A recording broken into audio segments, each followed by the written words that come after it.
Kathleen the Newman-Bremang. First of all, you're texting me. You're texting everyone you know. You're like, have you seen the finale of The Summer I Yeah. Turned Pretty? What happened? Why are you texting? Why is it all in caps lock? What's going on? Oh, we're going full spoilers right now? Well, I just want to hear what it is that it's got you so riled up. Why? What's going on? Well, okay. There's so many reasons. So I was texting everybody I knew that watches The Summer I Turned Pretty. I was texting you because you are the biggest Swiftie I know. Because Uh-huh. it was, if you're watching this show, this was like a culmination of everything we have been waiting for, right? Like, this is the moment in the rom-com where, like, they're finally at the end. Are they going to get together? Are they not? We know that they He will. makes the right choice. Yes. Exactly. This is like endgame for Belly and Conrad. This was the culmination of all of that. And it happened. And as these moments were happening, I could not contain myself. Like, I know I'm a grown-up, but I don't think I will ever stop loving YA or teen television. And okay, in my defense, they're in their 20s by the time this all wraps up. But yeah, I'm that person. I'm that person who's going to freak out and who's going to text you and who's going to yell about this forever. And I so respect you for that, but also this addition of this idea of like the culmination of we've seen Belly make some right turns and some left turns and be like, Belly, Sure. what are we doing? Why are you Uh-huh. like this? Belly, can you maybe get it together and look inside your heart for what you know to be true? Does this feel like a satisfying point to arrive at now that you're finally here? Yeah. Listen, haters of the show are gonna hate. That's fine. I'm sure people are going to be mad because aren't they always? And stans, don't know how to act anymore. But it was satisfying for me. If you were Hmm. team Jeremiah, like I was in the first 2 seasons, we gave up on that dream a long time ago, right? Like, when that cheating twist happened, we gave up on that dream. All right. They So were on we a knew. break. No, they were not on a break. Sorry, I know. I didn't. That was. I mean, I'm lying. I'm technically lying. they were. I'm a Jared I defender. know. Anyway, so we all knew that Conrad was endgame. And so, and if you read the books, you knew that. So I think it was satisfying. And I also found it really satisfying. This is like a real spoiler, but I found it really satisfying that it didn't end with a wedding like the book does. I Hmm. think that, we know that they're happy and that they're together. But at the end of this series, Belly is 22. They are still so young. I think Conrad's like 24. They're still so young. They still have so much life to live, and marriage doesn't have to be the end game. You can have a happily ever after without it. That felt like a good update for 2025. I also liked how they showed Jeremiah thriving in his new career as a chef. I don't love Denise as a character. Like, I don't think they gave her enough depth or interior. Hmm. Like, we don't know that girl. Who is she?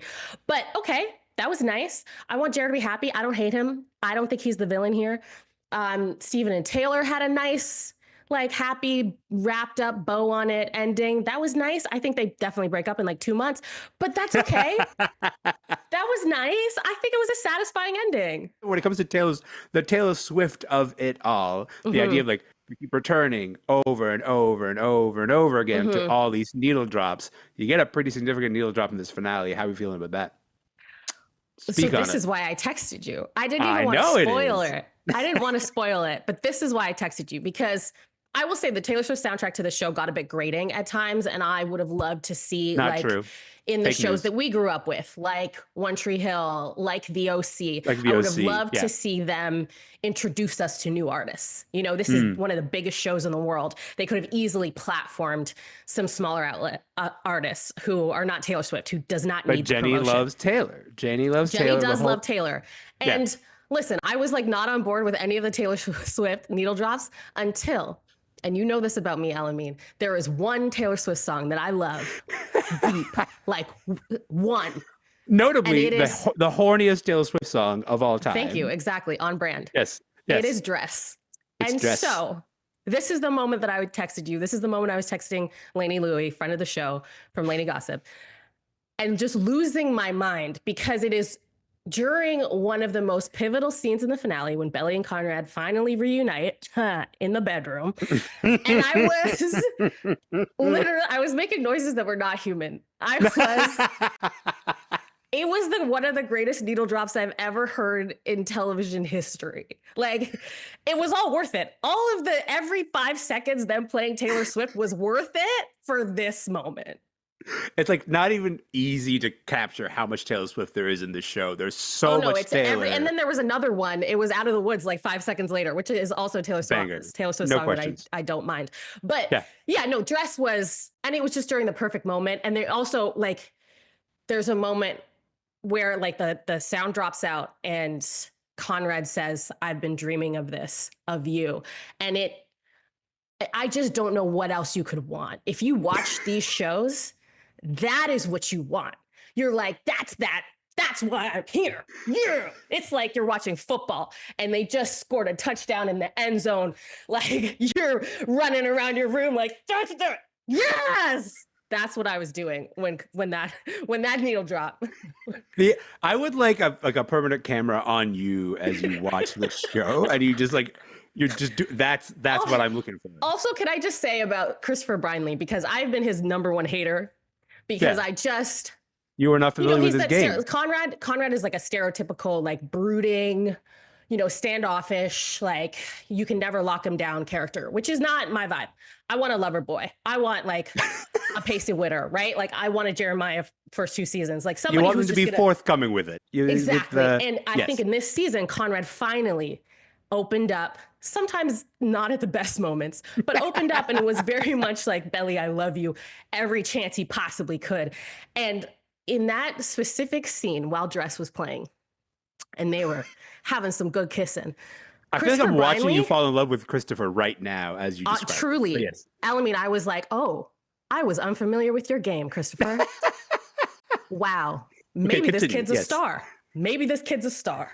Maybe he's got it. I will say, watching all the press run for this season, Christopher is the most relaxed he's ever been. He's like, no, I showed up. You will see. We got it. Oh, yeah. I think he's proud of himself, as he should be, as he should be. And you know that I try not to like stan white men in public who are not my husband or Pacey Witter.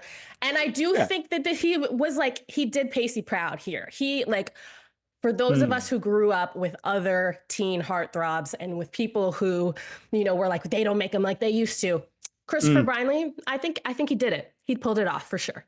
Christopher said, I am a part of a legacy of yearning and I will deliver to that legacy. What a yearner he was this season. This was top tier yearning this season. Kathleen, I always count on you to talk about yearning. Wait, I have more. Okay, fine. What else do you want to talk about? I want to talk about Belly. I want to talk about Belly Conklin as a character. Because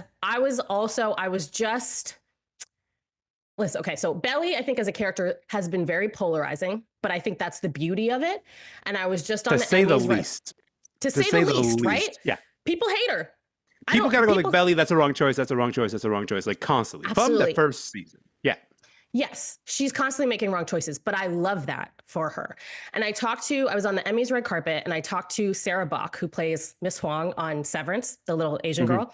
And she said that The Summer I Turned Pretty means so much to her. And it was the first time she'd ever felt seen as a biracial Asian girl on screen. And that Lola Tung specifically means so much to her. And I think you're hearing that and seeing that a lot. And I think that's because Belly is such a complex character. She's out here ruining lives. She's being stubborn. She's being truly dumb at times. Really messy.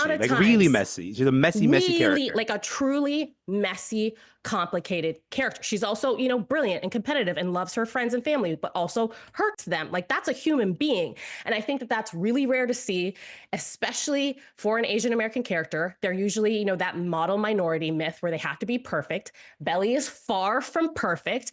And as much as, I want to see in our mainstream teen romances, I want to see love interests who are not just white boys, which is why, you should be watching Forever and All American. But aside from that, I think that this show really gave us this like girl of color character in Belly that I loved her, even though I was so frustrated with her. And we don't get to see that a lot. And if we take anything away from this show, it is Belly as a character who I think is one of the most interesting ones we've ever seen in teen television. Belly Conklin, the woman that you are. Jeremiah, well, good luck to you, sir. But Conrad, the man that you are. I'll always love you, Jer. Kathleen Newman-Bremang, you're a delight of my life. We have to stop talking. Okay. We can be done. We can be done. We were only supposed to talk for like 4 or 5 minutes, but you're the best. So thank you for doing this. I appreciate you. I assume that when you get off this call, you're just going to go yell about this for another 10 minutes. Oh, yeah, fully. I'm on deadline. I'm about to yell on the page.